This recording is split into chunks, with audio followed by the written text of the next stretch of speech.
Good morning. It's a pleasure to be here.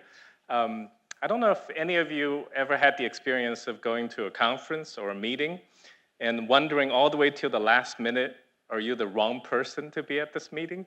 Are you the wrong person to be at the conference?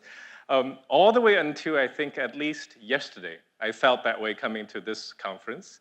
I'm not an expert about adult education. It's what I do. I work mostly with adults, both in the classrooms and in the field work. But most of my work is focused on babies all the way to adolescents. And early on when Miss Janie Toki came in, the first thing she said to all of us is that she said, "I'm not an expert." And I thought, that's great, because then there's at least two of us in the room that feels that way. But the topic I wanted to share today a little bit is about kind of how do you know you're enough? How do you know you're good enough for any place that you go, for any place that you want to belong to? If you visit Harvard Graduate School of Education, the one thing that would catch people's eyes, like the first time I visited there, that's what I see. All around is this logo about learn to change the world. It's in flags, it's on brochures, it's on all of our folders and so on. Some people don't like it as much because it sounded a little arrogant. Right? Who are you to go out and change the world? I personally sometimes want to just change it and just add the word understand and learn to change the world. But nevertheless, it's something that draws our students here, particularly our adult students. Each year we have somewhere between 600 to 700 graduate students, and the program that I oversee, Human Development and Education program, we have the most applicants because when you're trying to decide which program to go into, Human Development and Education seem to cover everything you could possibly want to do in the world. And we've had, I think the oldest student I've ever had is a 75-year-old politician who wanted, at the end of his political career, wanted to do something for early childhood. And we've had soldiers who returned from war who came to our classes. We have retirees from investment banks that they wanted to start a second career, thinking about how do you support young people in communities. And we have lots of teachers and social workers, right, who leaves their workplace, they wanted to do more. And one of the things that unite all of them, as human beings, is this sense of not enough. Right? Not enough meaning that they want to see a world better than what they have experienced it, that the world is not enough, right, to be an equitable, inclusive place for all human beings in it. And they also feel not enough professionally. They feel like, I've done this for a while, but I wanted to do more, either in the same work or in a different kind of work. Or sometimes they feel not enough because they feel like there's a bigger purpose for what is it they want to do in their own lives, and they wanted to come back. And so you see that the first time you meet the students, not in person, but in their application essays, and you can hear that not enough theme, right? It's something that drives them, it's something that compels them. And then around this time of the year, we are about 3 weeks away from graduation and commencement. Around this time of the year, when the students come to me for office hours, we get a different kind of not enough conversation happen. They start to get both excited and anxious about graduating. Right? They finally achieved this particular milestone, but now they actually have to go out and change the world like they imagined they would. And all of a sudden, even with a Harvard degree, they felt that the master's program is too short. I don't feel that I've learned enough knowledge and skills. They feel like, but do I really have the credibility that people would actually want to listen to me? They feel like, a lot of times they feel like they don't have the institutional power, right, to get their messages heard, to be able to change the world. And of course, there are things like resources, right? How do they get the resources they need to change the world and make their communities better? How do they make impact? And sometimes even, how do they have the time, right, to be able to lead a nonprofit organization, fundraising, and meanwhile still try to understand and strengthen their programs? And one of the things I always worry about as a faculty and a program chair is that they would somehow leave this place, and that every year after they leave here, they start to feel more and more of that not enoughness, so much so that it starts to become a burden, the burden of never enough. For anyone who wants to change the world, to make it a better place, if you think about any of these things, right, there's this never enoughness that comes with all these things. But what is it like to grow, to learn as a human being if you feel this never enough pressure? That you always feel like, I need to get more. And one of the things I think that's particularly challenging in graduate education or in any level of education, including the sixth graders here in Singapore who have to take that big test that I heard about, is that never enoughness. Because we don't convey to people what enough is. We convey to adults, we convey to children that you're never enough or that you're never good enough. You got to do more, attain more, get more degrees, certificates, and so on. So what I like to focus today on is just a reflection, and I hope to do it with you, about what is enough.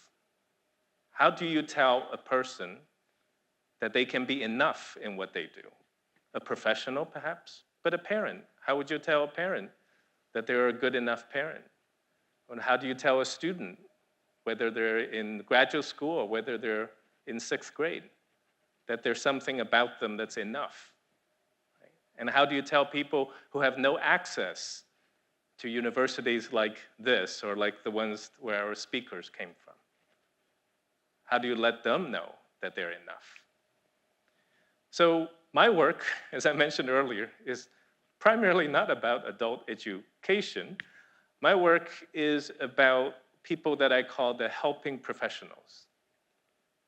People who serve disadvantaged youth, people who care for orphans, people who work with children with disabilities. They're social workers, they're teachers, they're doctors. And they, in their whatever their capacity is, they support and empower children and families and neighborhood and communities. And I focus on what they do. And the term we use is developmental relationships. It just simply means that it's a human relationship that supports someone else's development, right? So parents and children have developmental relationships because as parents, you're deeply invested, right, in the development of your child, not just their test scores, but their development, their well-being. And as teachers, we have developmental relationships. As faculty with graduate students, you have developmental relationships. Sometimes as supervisors and employees and staff, you have developmental relationships. And I study developmental relationships in relation to children and youth. And the way we study it is we don't study it from our offices. We go out to where these helping professionals are, and we follow them around. We shadow them. We try to understand what it is that they actually do day in and day out, not what is written in their job description or not what is written on their diplomas or certificates, but what they actually do day in and day out. And that work takes us to hospitals and schools. And one of the most unusual places that it has taken us to is on the streets in our communities. This is in the town of Pittsburgh, and this is one of our lower income communities. And we had been doing this project in this community, not just in this community, but across communities in partnership with an NGO that was focused on mentors. Who are the mentors for children and youth? And there are official programs that assign mentors, but they also told us that there are informal mentors, the young people look up to as their mentors. And one group of people are called the crossing guards. I don't know if there are crossing guards here, but let me explain what crossing guards are. They are the people who make sure that children cross the street safely on their way to school and on their way back from school. Crossing guards. And I would just like to invite you all to join me just to stand on the street corner on a morning a little earlier than this time in our city and just listen in on how a crossing guard does her job. With the children, there's an elementary school nearby and there's a high school nearby. So there are children of varying ages that comes across. Good morning. I like you here. Go ahead.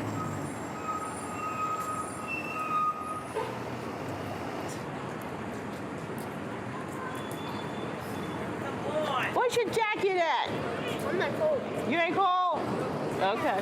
Where's your, I know, see, you got a jacket, huh? He said, I am.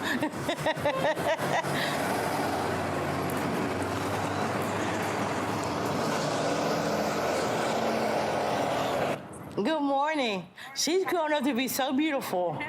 Look at her. Wow. I know. Wow. She looks just like you. That's your twin right there. Oh, my. Good morning. Y'all go to the high school? Yes. All right. Have a blessed day. Thank you. You're welcome, baby. And your lips are shivering. All we care is about That's it, me too. That's the worst time when my face is cold. Yeah, I feel like, oh, mama, shh. I wish I could just warm you up. But if it's just like my hair, go good. My face is cold. Well, hurry up in then. It's time to go in, okay? Good morning. Hi. Good morning. So, when are you going to know about the election? When you going to know if you won or not? Okay. Oh, huh. I got my fingers crossed for you. Even though I didn't get a cupcake, but I got my fingers crossed.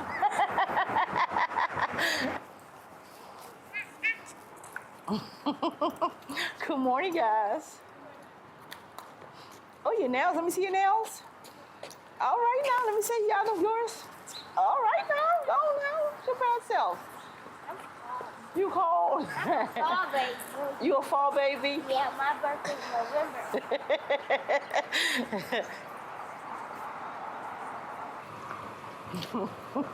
See, I hold traffic for you. Good morning, baby girl. I like your little bun. Your mom did your hair? Tell her I give her 100%. So I'd like to invite you just for a quick discussion with someone sitting right next to you. I have two questions for you. The first one is just a very simple, descriptive, factual kind of a question. Based on what you observe, what do you think she does as part of her job? And the other question might take a little bit imagination. What difference do you think she makes being there, doing her job? What difference does she make to the young people, to the families, and to the community? Right? And this is what I'll do. I love to hear the discussion sound, so I don't want to talk over you. So this is what I learned from a preschool teacher. So I'm going to raise my hand at some point, and if you see me do that, if you don't mind, just raise your hand all across the room, and then we'll come to a natural close of our discussion. Is that all right? Okay, so please just find a neighbor in front of you, behind you.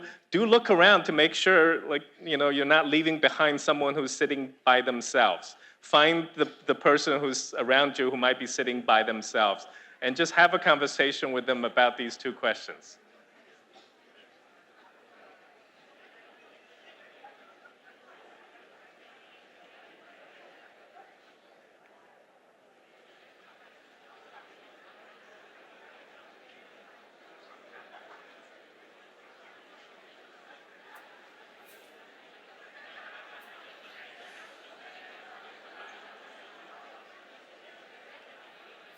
Thank you. Preschool teachers really know the best, right, about how do you do this. So if we were in a class in our graduate school, we would actually spend about 45 minutes talking about what is happening here. all of our graduate students, no matter what profession they're going to pursue, whether they're going to be a school leader or whether they're going to lead a nonprofit or whether they're going to go on to be a social worker, we actually all learn about things like this. And without being able to hear what you actually talked about, I imagine, right, that you noticed that in these tiny slices of her work, I mean, if you looked at your clock or watch, I mean, her interaction with people was just about 5 to 10 seconds at maximum, right? You can also imagine that what she does there with each of the young person, that's not in her job description. That's not what she was being paid to do. That's not what she was being valued to do, right? Her description is very simple, which is avoid pedestrian accidents. That's it, right? But nevertheless, she does so much more than her job description by just being there. And it wasn't just her. There were 125 crossing guards in the city. We followed about 12 of them over time. And each of them do this a little differently, but none of them just do their job description. It was very puzzling to us because even if you don't study anything in my field, you can imagine there's no textbook on human development or human relationships that has a chapter on crossing guards. Nobody studies them. They're not paid very well, as you can imagine. Right? And one of the things after we worked with all the crossing guards, one of the only requests they had of us is they said, could you tell and show these videos to our bosses? Which is the police chief of the city. And the crossing guards said, our police chief doesn't understand what we actually do. They call themselves, we're early morning street parents. That's what they refer to themselves, right? And we did. Our colleague eventually did a presentation for the police chiefs to show them what the crossing guards.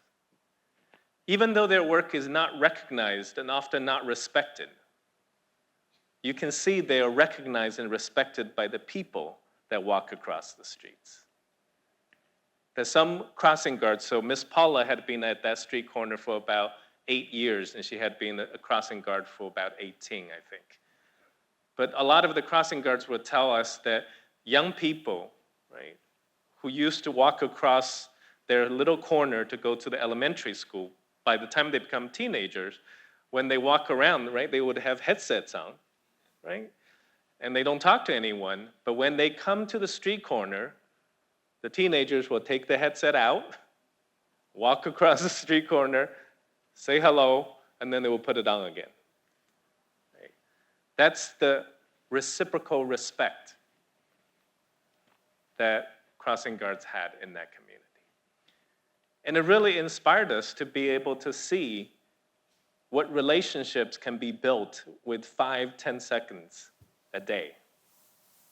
There's no theory that allowed us to understand that except to stand on the street corner and watch it, just like you all did. And the question then becomes, how do we know? How do we know human relationships like this can be enough? Right? When we think about education, we think about school systems, we think about strengthening and improving neighborhoods and communities, we don't think about 5 to 10 seconds of interactions. How do we know that they're enough? And for the longest time, the research, at least in my field, has no answer to that question. When we study relationships, we study parent-child relationships. We study teacher-student relationships. We don't study crossing guards. Over the last 5 years, though, in the public health research, we finally start to have some understanding of the impact of these very ordinary experiences. And it comes under this term we call positive childhood experiences. And positive childhood experiences is the counterweight for what we traditionally in public health and in child development would call adverse childhood experiences. Adverse childhood experiences often defined by abuse, neglect, dysfunction within the household, and then systemic marginalization and discrimination across the communities, which then contribute to these things. Without looking at any of the specifics, you can see that adverse childhood experiences are essentially the breaking of relationships that surrounds children and young people, the relationships that they trust the most. And we know over time that if you think about human resilience, right, the idea that your well-being, who you are, can bounce back despite experiences of adversity. How does resilience develop? There's no DNA or gene for resilience. It's not just a personality trait. Right? How does resilience for any of us develop? For us to overcome obstacles and to bounce back after adversity? Well, you can think about resilience in terms of the way it develops in our brain, in our entire physiological system, as driven by the balance of two things. On one hand, you can have these adverse childhood experiences, and it weighs you down. Right? But at the same time, if something can weigh you down, then something else must be able to counteract that, right? To be able to serve as a counterweight for these experiences.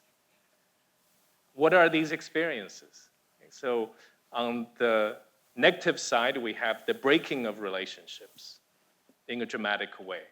What happens on the positive side? Well, these are the questions that adults were asked as adults to think back about their early childhood experiences, not just early as in early childhood, but all the way through youth. And I invite all of you, if you could, just as I read out each of the questions, to think about whether or not you have experiences with people and places during the time you grew up that would allow you to say yes to these 7 items. If this was a survey, who are the people and what are the places that might have allowed you to say yes as you were growing up? Do you feel safe and protected by an adult in your home? Do you feel that you're able to talk to your family about your feelings? Do you feel that your family stand by you during times that's difficult? Do you enjoy participating in the traditions, rituals, and activities important to your community? Whether it's sports, or religious, cultural activities, or arts, or anything, right, that is important to you and to your community? Do you feel a sense of belonging in school? Whether at preschool or elementary school or high school? Or are you in a school system that makes you feel like the outsider, even if you're there, because you're on the wrong track or you have the wrong designation? Do you feel supported by friends? Of course. And the last one is my favorite one. Have you had at least 2 adults who are not your parents, but who took a genuine interest in you? When I saw that last line, I was so excited because I immediately thought of the crossing guards. This was the first research that at least provided some longitudinal population level data as to why someone like Miss Paula on that street corner day in and day out is important to the children and to the families. And as you, right, as full adults, when you think about all these things, right, I hope you can think of people and places that have allowed you to say yes to 1, to 2, to 3, to 4, to more things. But you can also see that these experiences are not just about childhood or youth. These are human experiences. You can imagine this as much for the elderly in an elder care facility as you can for a young child. And in the data, what does this look like, right? That balance beam, what does this look like? Well, if you rank people by the number of adverse or negative experiences that they have had, and you look across, the pattern is quite predictable, right? The more adverse experiences you have, and the threshold often is set at 4, right? 4 or more. The more you have, the more struggles you have with physical health, behavioral health, mental health, right? As adults. And so that upward trend, right, is one side of that balance beam.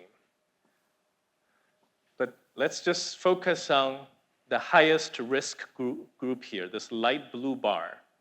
Here are people who've had 4 or more adverse experiences. What happens if we ask them those questions that I just gave you? These are all people who are already high risk, right? But when you ask them, what were the positive childhood experiences that happened in your childhood? And then you regraph it by counting how many positive experiences they have, along with their negative experiences. So we're not talking about a utopian world where nothing bad ever happened. But we are asking what happens when good things were happening at the same time. And you see the balance beam tilting back, right? That the more positive experiences they had, the more these experiences can serve as a protective buffer for the challenges that they face. And it protects their physical health, their mental health, their behavioral health. And what is clear, not just from this research, but even from our understanding of children and families' development over the pandemic, is that what we've traditionally have called physical health, mental health, behavioral health, these are pillars, right, of our well-being. But all of these pillars are built on a foundation stone. And that stone now has a name. It's relational health, the health of our relationships with our families, with our community, with our schools, and with the people around us. And the biggest surprise from the study of human resilience by the lead researcher, Ann Masden, who have this beautiful book called Ordinary Magic. And the word ordinary is simply that the biggest surprise is how incredibly ordinary this is. That most of the time, children and young people who end up making it have had at least some of these protective experiences in their lives. And that for anyone who are interested, you're welcome to Google our colleagues' work. It's literally called HOPE, Healthy Outcomes from Positive Experiences. It categorizes these as relationships, environments, engagement, and the health of people's emotional well-being. So what does that have anything to do, right, with this feeling of never enough? That in order to do what we do, even after adult education, we feel that we need more and more and more in order to do what we do. I'll share an example from one area of my focus, which is early childhood education.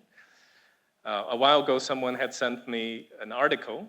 It was called "The Most Beautiful Preschools in the World. Wouldn't you want your children there?"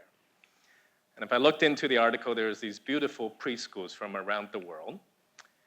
And I was just saving all these photos because I thought it looked interesting. I've never seen different preschools like these. And then after I collected all the photos from the article and I looked at them, I know they were good looking, but somehow they didn't convey a sense that this was a place that was good enough for children. It doesn't quite give me the sense that this is the most beautiful preschool, again, for the child. Something was missing in almost all of the photos. Except for one single picture. And I'm just going to zoom into this picture. There's one little corner of this one little picture. There's something about that moment that tells you a little bit about the experience that a child would have. And when you think about, what is the most beautiful preschool in the world, or any kind of school, you can see why photographers or people who market the schools would want those pictures. But if you think about it from the perspective of the child, the learner, the developing person, no matter where they are in the world, I just can't imagine a 3- and 4-year-old, right, going home after preschool, and their parents asked them, "Did you have a good day?" They said, "Yes, I had a beautiful day because I just love postmodern Scandinavian architecture." Whether or not that child could articulate what made their day beautiful, you can bet that what made the day beautiful are small things like that. Either with the teacher or with a caregiver or with their friends. One of the things I've come to really appreciate, and that gives me constant humility as a social scientist, is this quote that's often attributed to Albert Einstein. He didn't say it, but supposedly he had it framed and put it in his office. That what counts cannot always be counted, and what can be counted does not always count.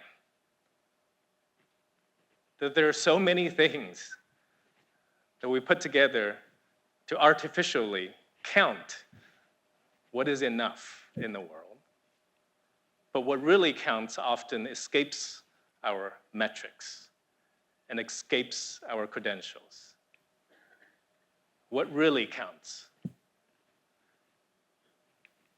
I want to take you briefly to a community that has no power, that have no or very little resources, at least resources we can think of, that have very few people that would be called professionals, because none of them had degrees or credentials. And they had one of the world's most difficult tasks. So about 10 years ago, as part of my work with orphanages and child welfare systems, we came to this small village on the east coast of China, about 2 hours away from the nearest big city. We went there because it was a foster care village. It was a village about 800 families, farmers, who were caring for about 200 children with moderate to severe disabilities who had been abandoned because of their disabilities. So they're orphans to the state, and they're being cared for in foster families within this small village.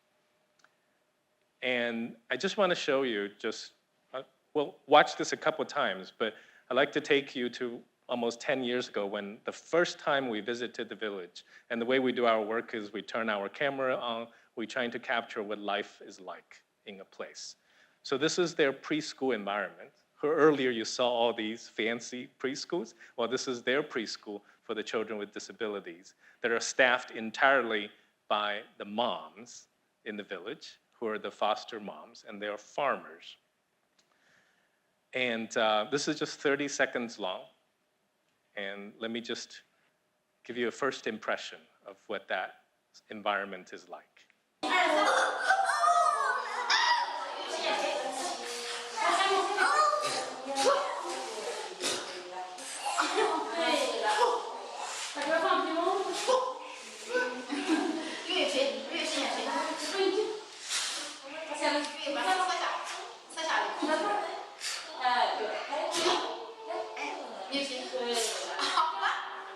跪下来了。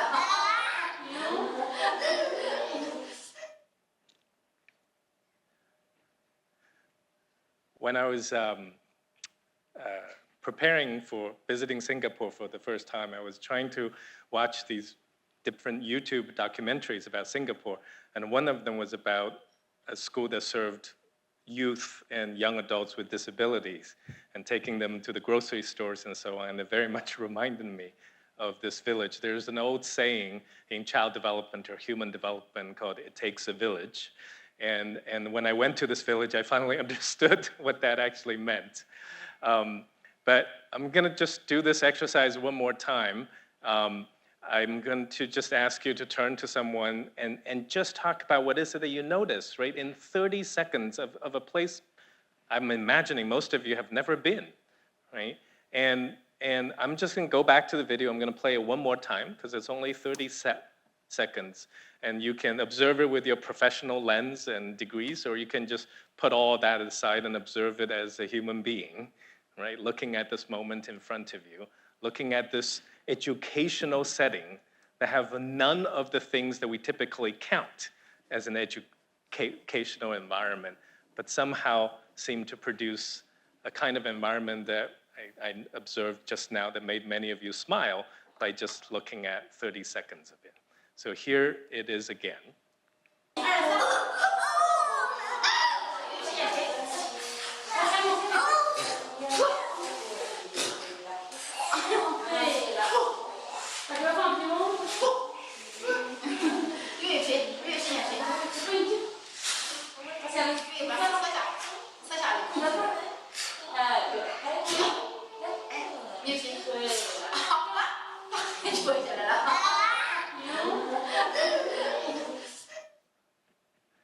Okay, we're going to do this again. I'm going to do the preschool hand raising at the end, but feel free to turn to a neighbor. It's a very simple question. What is it that you notice when you watch a simple, ordinary moment like that?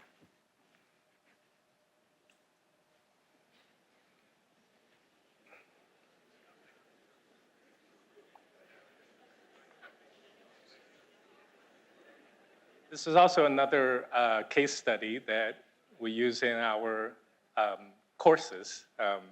Our most subscribed or popular elective was a course about human relationships. And people, regardless of what is that they want to do after graduate school, likes to take it. And I always make sure that this case study was part of the course.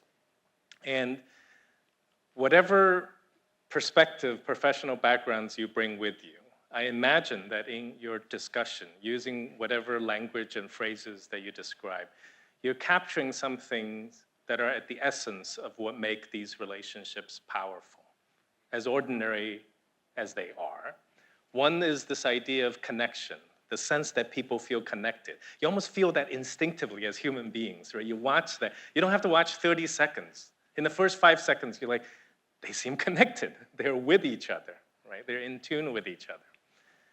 The second is reciprocity, or we call it reciprocity. But you can think about that as the root word for reciprocity is receive. That everyone has something to receive and everyone has something to give in that moment. That receiving is coming from both ends. Right? So in terms of an activity, it goes back and forth, right, between the adults and the children. And the third one, and usually people start to notice it by the second time they watch it, and we'll watch it a third time so that you have a chance to see it. And I refer to this as inclusion. Now, typically we think of inclusion, we immediately think of children with disabilities and so on. Well, here, every child has different abilities and disabilities. How do you think about inclusion? Well, in this particular case, you notice that 2 of the boys on one side, they were much more able to engage, right, in this particular activity, and that the child in the lap has a different capacity. Right? Doesn't mean that the child in the lap couldn't, but the child in the lap needed support, including the physical support of being held and being brought into the small community. The child in the lap is about the same age as the 2 boys on the other side, but had a profound case of cerebral palsy. So her functioning physically seems more like a 6-month-old infant than it is like a 5- and 6-year-old child. But it doesn't mean that that child isn't part of this. It doesn't mean that that child isn't developing and growing through these interactions. For that child to be able to turn her head to the game and to be able to then turn her neck to the person and then to be able to control her facial muscles to smile at the person she wanted to smile at. That is a huge developmental opportunity. And she needed support to be able to grow in that way. And so I'm just going to play this video one final time And if I'm just going to ask you to set your eyes on this child in the lab, to see the subtle but extraordinary ways that she finds to engage in the learning and the playing and the developing here.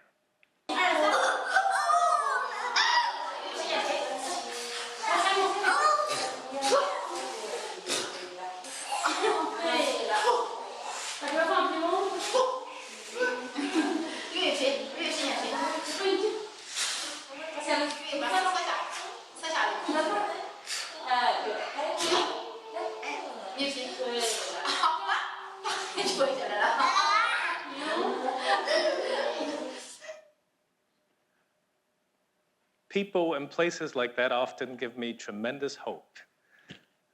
That when we live in societies that we often wonder, who do we leave out on the margins, not at school, in a community, in a country, how do we bring them in? And then you go to a place like that, where they have none of the resources that we typically think of, but nevertheless, they create an environment where everyone finds a sense of inclusion, being invited, right? So that they feel that they belong wherever they are. And it is because of that inclusion that you can imagine that every single child here, even in 30 seconds, has opportunities to grow. They're growing in their own way. The child in the middle gets to play a little teacher for the other children. The child on one side gets to figure out how to lean in, how to make a mistake and laugh about it. And the child in the lab learns to turn her head and smile and connect with the people around them. But when you think about these dimensions beyond this small village, right, isn't that what we all look for in an environment that helps us learn and grow? Whether you are a youth that dropped out of school and who's back in a youth development program, whether you're a very young child going to preschool at the same time, or whether you're a 40 and 50-year-old coming back to school, not sure whether you belong and not sure if you would get what you needed to feel enough as a person and as a professional. That all of us needed a sense of connection with the people and places around us. All of us needed to feel not that we come to a learning environment to just receive, but we have something we bring with us. That this place is open to receive something from us, our experiences, our questions, our life itself. That we need to feel included for everyone who comes into a setting and feel like, maybe I shouldn't be here. To feel included, to feel that they belong. And only then do we genuinely have this opportunity to grow. Opportunity to learn, opportunity to grow. And that is what we meant by developmental relationships. To build the kind of place that there are these human relationships that help other human beings learn and grow and develop. And in our work, whether it's in the street corner with the crossing guard or in a small foster care village in the farming community or in the hospitals, what we find is that the power of these developmental relationships comes from the most simple, ordinary interactions we have day in and day out. If you have 5 seconds, it's 5 seconds of interaction. If you have 30 seconds, that's the interaction that you have. And what was so inspiring about the village, that we had actually gone back to the village every single year after our first visit, with the exception of the pandemic year where we couldn't travel, is that you can go anywhere in the village over the years. You can go do home visits and see the foster parents and children at home. You can go to the schools. You can just wait at the door of the school and see parents drop their kids off and pick them up. You can go to all these little moments and you see those simple and ordinary interactions with extraordinary power to include, to heal, and to support development. And these are the things that longitudinal population level studies called HOPE, right? Healthy outcomes from positive experiences of relationships, the kind of environment we have the kind of engagement we provide, and the support for people's emotional growth. But all these building blocks of what give us hope are fundamentally built on the foundation stone of relational health, the health of our relationships. For any of you who are interested, my colleagues and I, over the last 10 years, we put a lot of our resources that we could share on this website called simpleinteractions.org.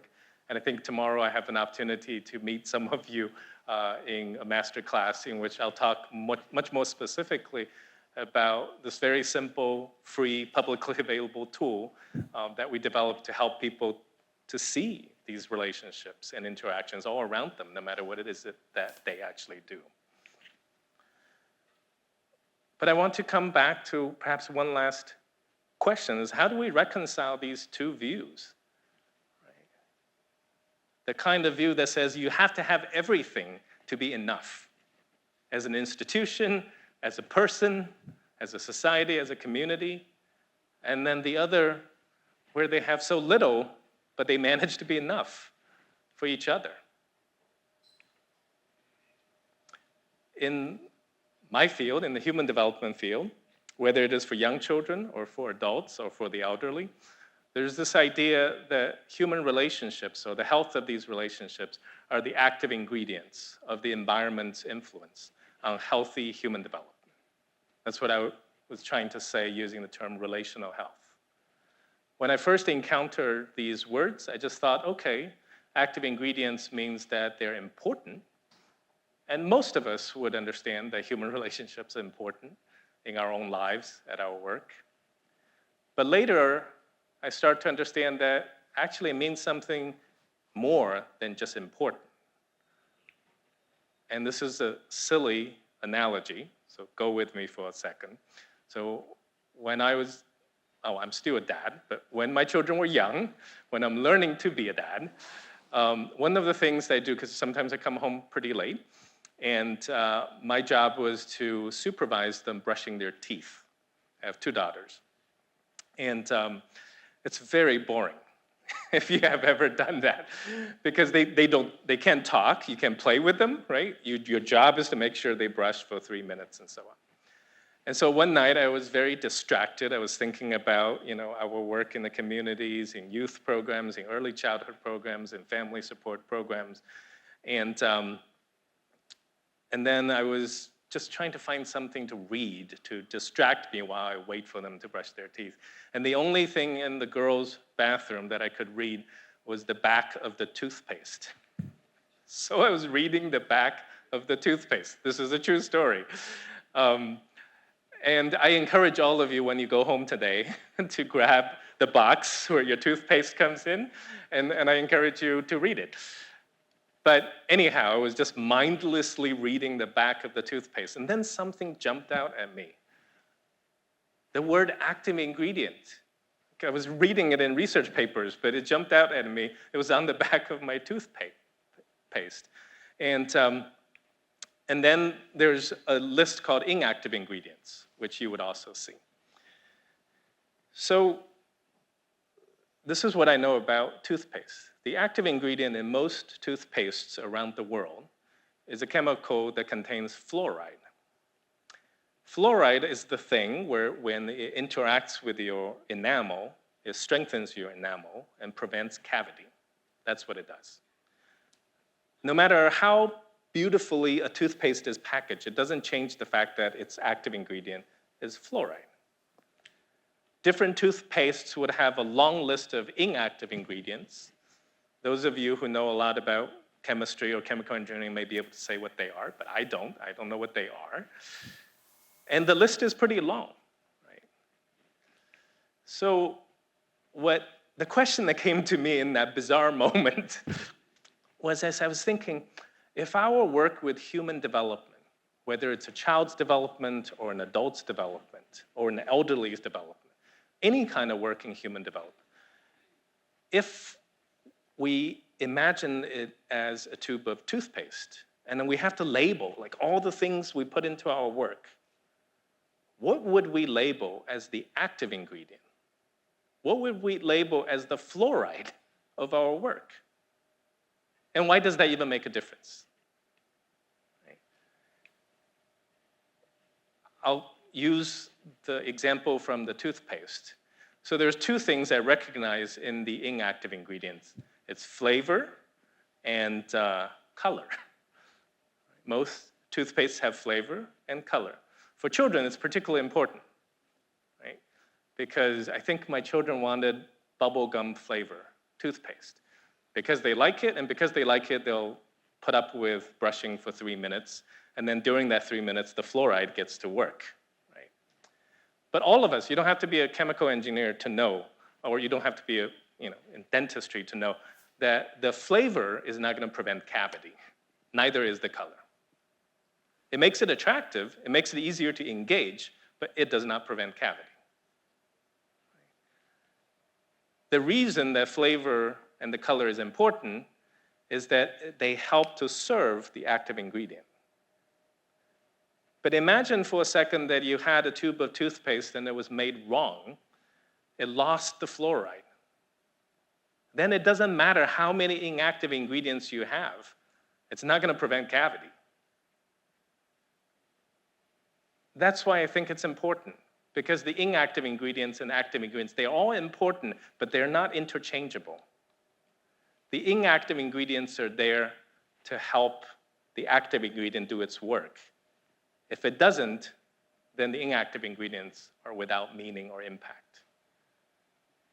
So, coming back to the question, if our work in education, in human development is like a tube of toothpaste, what is our active ingredient? What is the thing without which nothing else matters?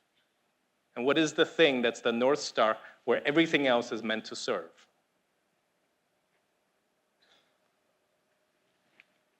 You might have your own answers to the question. For me, in my work, in different settings, I felt quite strongly that the active ingredient is human relationships. It's something that's so fundamentally human about who we are, not just by ourselves, but who we are to each other. I know later on today we'll have topics about technology and artificial intelligence. I'm also not an expert about that either. But my hope is that in that era, that all of the technology and its capabilities remind us even more that we need to answer the question, what is it that makes us human to each other, whatever the work that we do? And one of those things, to me, is the quality of the relationships. And I'll close with a personal story or example. It's a story I've actually never shared in public. I've only occasionally told my students in one-on-one office hours. So this was the cover page of my talk. The cover page could have easily been this. I don't know if you caught the change. The cover page could have easily been that, and the change would be the name. And let me just explain that. So this is the name I was born with. I was born in China in the early 1970s. My parents and my grandparents gave me that name. And at age 16, when we immigrated to the United States,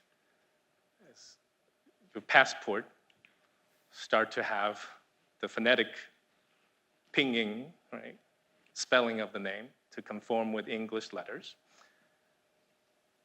At 16, in a new country, I was feeling quite embarrassed about my name because it was very difficult to pronounce. You go to a new classroom, you introduce yourself to new friends, and the Lei part is fine.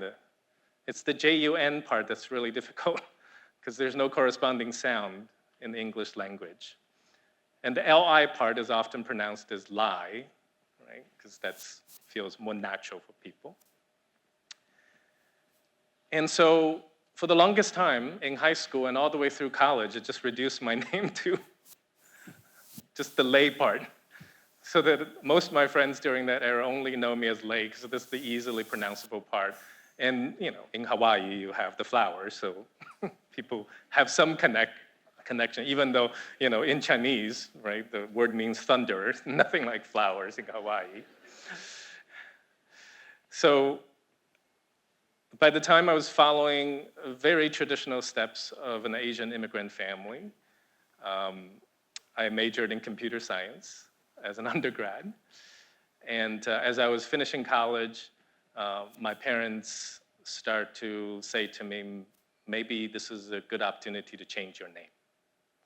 Because they're thinking about that, it's about time that you're going to have to go out, interview for jobs, and so on. And they didn't know how a strictly Chinese name would come across on resumes and so on.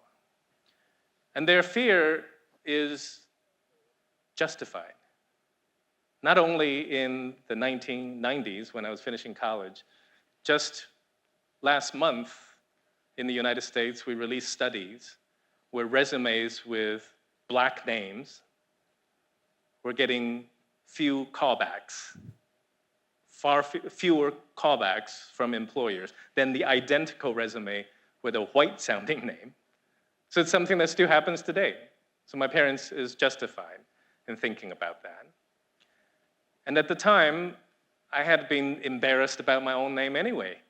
So I was open to the idea of changing my name to something that's much more pronounceable, and at least on a resume, you can tell where they're from. And so this was my senior year in college. And as a typical Asian American immigrant, I had fulfilled most of my graduation requirements as a typical engineer. And I was getting ready to just take an elective. In our university required us to take electives outside our domain of study. And I was really interested in theater. But I was really scared because when you try to register cross-department like that, you have to call the faculty and ask for special permission. And my faculty at the time was this lady named Carol McLeod, and she had been an actress on Broadway and on television. And you have to imagine for an immigrant kid whose whole life was channeled towards engineering, that was the most scary call. And I remember making that phone call to Carol McLeod, and I practiced what I was going to say to ask for the permission, but at some point I would have to tell her my name. I can't just go Lei, because she won't be able to find it in the system. I have to give her my full name. And I was very anxious about that. And so one of the first things she asked, before she even asked why you want to take the class, she said, well, what's your name? And very reluctantly, I said, Junlei Li. And she said, what a beautiful name. On the phone, this was the old days, like we were just on the phone. She said, what a beautiful name. And I didn't know what to say, right? I had no idea what to say. Of course, she let me into the class, and I ended up being able to at least take one semester of class in theater and drama. But that's why my name stayed what it is. I think she was the person that made sure my name stayed the same. She had no idea that I was anxious about my name. It was just a very simple phone call, just a very simple thing that she said. And the first time I visited Harvard Graduate School of Education, just as a visitor, there's this wall in our main building that had all of these little plaques, right, documenting the endowed professorship over the 100-year history of the school. And I was awestruck. I was just standing there and I was reading all these names, people whose work that I had studied when I was just a graduate student. I was like, wow, they were here. What a beautiful place. When I started to work there, my name got added to the last one. It was the latest one. And the Chinese name stays. And when that plaque finally went up, I stood in front of it, I looked at it, I realized that this was actually the first Chinese name on the entire wall. In 100 years of history, spelled properly the way that it was spelled. And I'm not of the selfie generation. I didn't take a picture of that, but I did take a picture and send it to my family. By that time, both my grandparents and my parents, who gave me the name, they have all died, but I sent it to my parents' siblings, just to show them that the family name was on the wall. And all of that was because what Carol McLeod did. I didn't become a theater major, right? But she made an impact, a profound impact, not just to me. Half of our graduate school now come from outside the United States, and most of whom come from Asia. And a lot of my students are excited to see that there are faculty who not only look like them, but who grew up in places like them and who kept their names over time. So I'll come back to this question that I started off with. How do we know we're enough? In adult education, in any work that we do, so long as it involves other human beings. And I often think, regardless of our jobs, just like the crossing guard on that street corner, that each of us is the center of a ripple. And that what we do and how we show up to other people ripples out. And eventually, it touches someone who gets included in the circle of our ripples. Enough so that they'll start their own ripples while they're here with us, or while they graduate and they go on to whatever worlds and communities that they serve and protect. And that if we do that, regardless of our job descriptions, that's how we know that we're enough in the world. Thank you.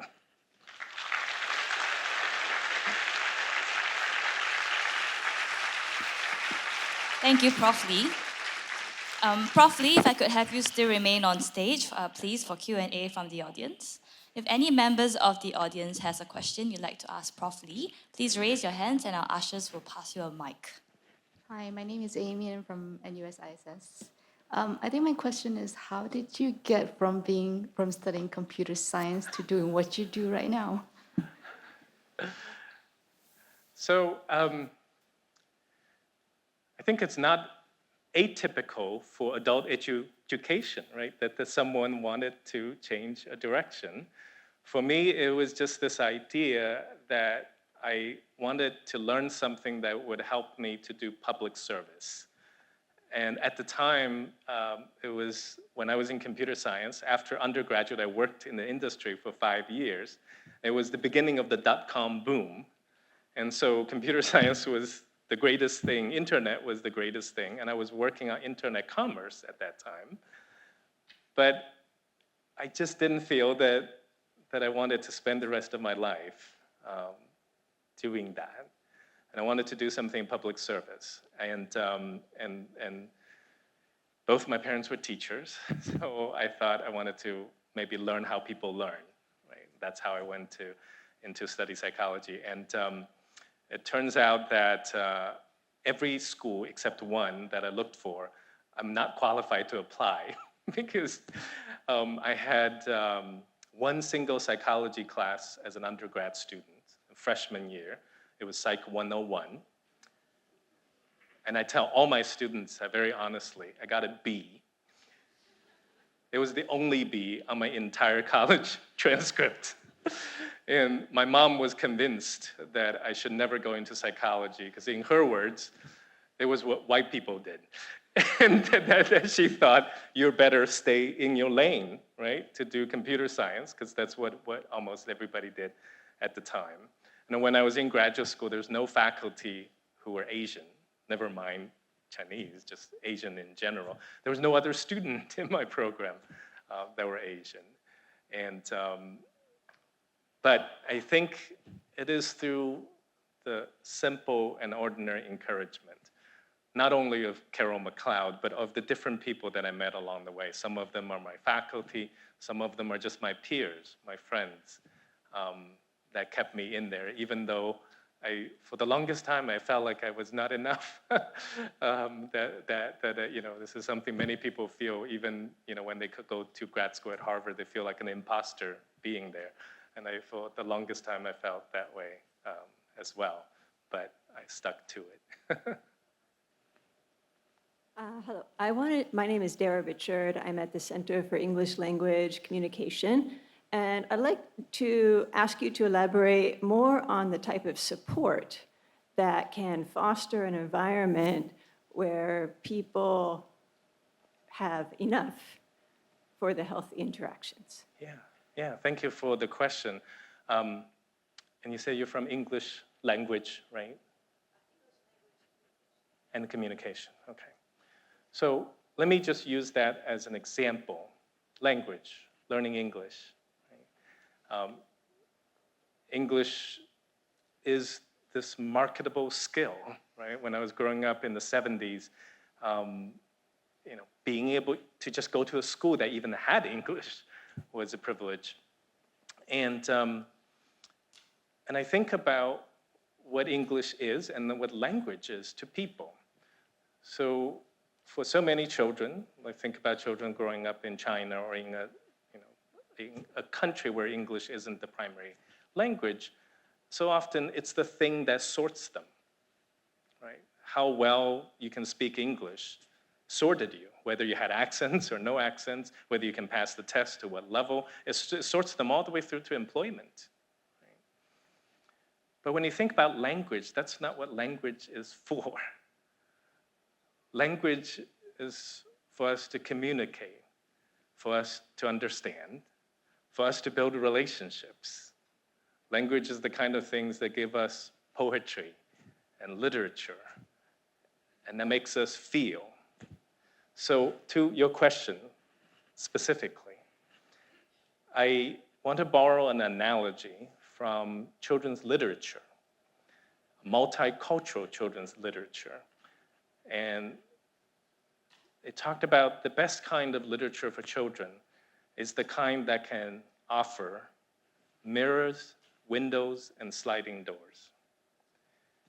And what it means on the mirror side is that you get involved in that. And instead of just learning skill, you see yourself. That's what a mirror is. You see yourself in the story. You see yourself in the poetry. Windows is that it allows you to see through your own world.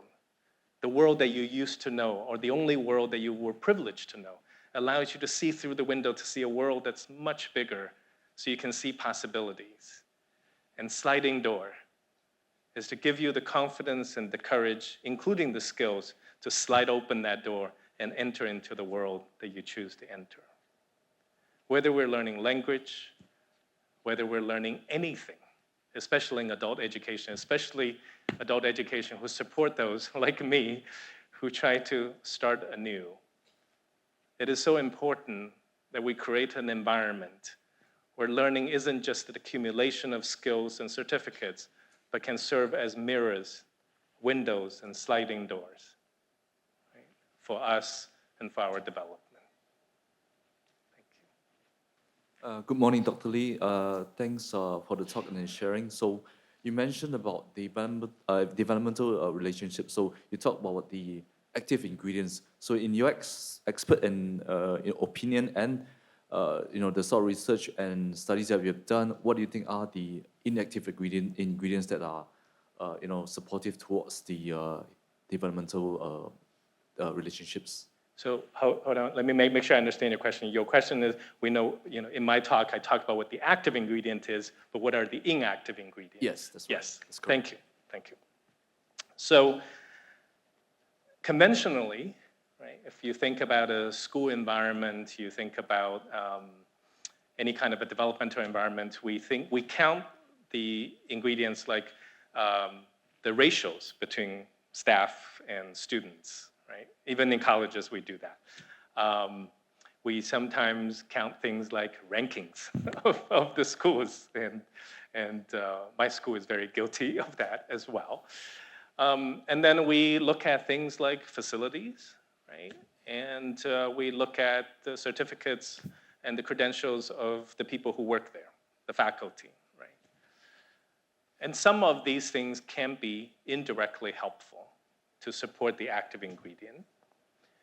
But at least in my work, because my work is with the helping professionals, I thought that most important inactive ingredient, and it's also the most overlooked inactive ingredient, that is the support and respect for those who are there to support the learners. So in the schools, it will be the teachers. In the communities, it will be the social workers. In the hospitals, it will be the support for the nurses and the doctors and so on. At least within my domain, so often that we overlook the people who are actually helping. We overlook the people who are actually building these developmental relationships. And what I understand from the research on human development is that we cannot make a meaningful and lasting impact on the child, on the learner, if we skip over the adults that are in the middle. And these adults could be parents, these adults could be teachers, professionals, and so on. And I invite all of you to consider who are the helpers, who are the helping professionals within each of your environments, whether it is universities, whether it is employment, whether it is youth development or family support, and find ways from compensation to respect to recognition to support those who help others. Yes. Yeah. Thank you so much, Professor Lee. I'm Suhaimi from Tasik. It's a charity that focuses on work with disadvantaged children and youth. I actually just want to thank you first for the really amazing presentation. I think I teared a bit at the end, really connected with what you were sharing. And I have just two questions for you.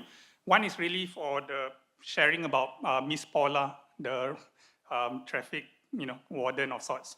I was wondering, like, how did your team end up looking into them as a potential group of people to dive deep into as a informal mentor? So that's my first question. And actually, the second question is really, what makes a good mentor? What makes a good informal mentor? And maybe we can learn a thing or two from your experiences. Thank you.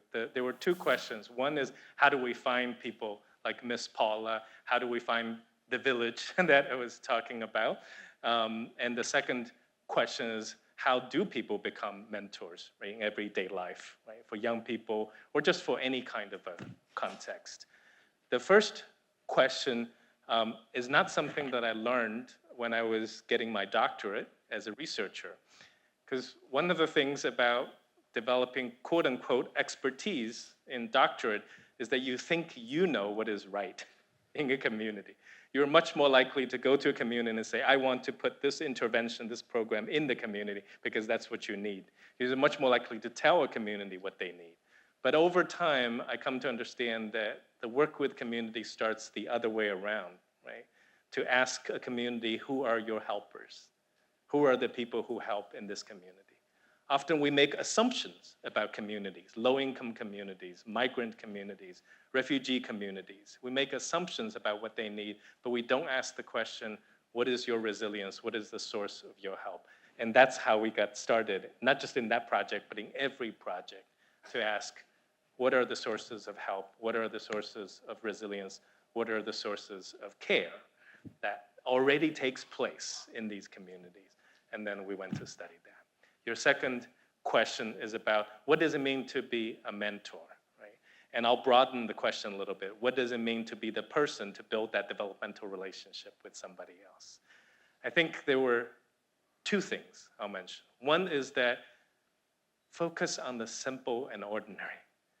They're so easily overlooked, right?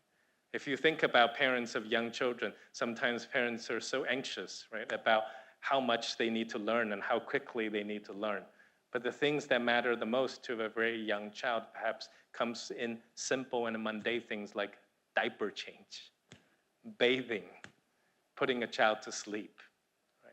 And the same principle applies across the board. What is the most important thing that my professor Carol did for me in my senior year? Right? It turns out it was something that she just said on the phone. Right? And to make this a little more concrete, right, so you're welcome to check out our Simple Interactions site. We actually work with a lot of youth programs, even in youth and juvenile justice systems. But we define the simple interactions as the things that has those elements, right? Connection, reciprocity, inclusion, and opportunity to grow. And you can see even in that 30 seconds video that you can actually embody that in the simplest things that you do. But beyond that, there's one more criteria.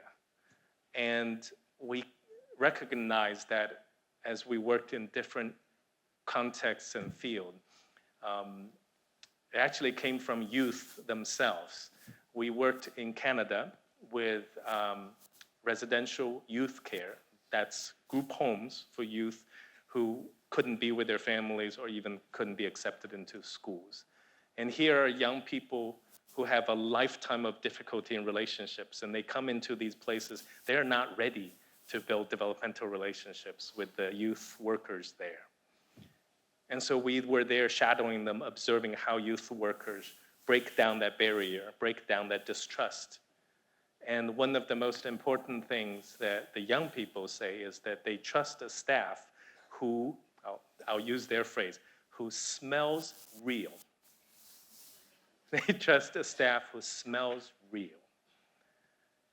And the fancy word I'd put it to is authenticity. Right? To show up as yourself, to be real, to be honest, to not pretend that you're somebody else, but to feel comfortable enough to come with your own honest humility. And that helps to build that relationship. Thank you for your question. Thank you, Prof. Li. And with that, thank you so much, Prof. Li. I hope we all find the active ingredient in the things we do so we can learn to be more human to each other. Thank you. Thank you.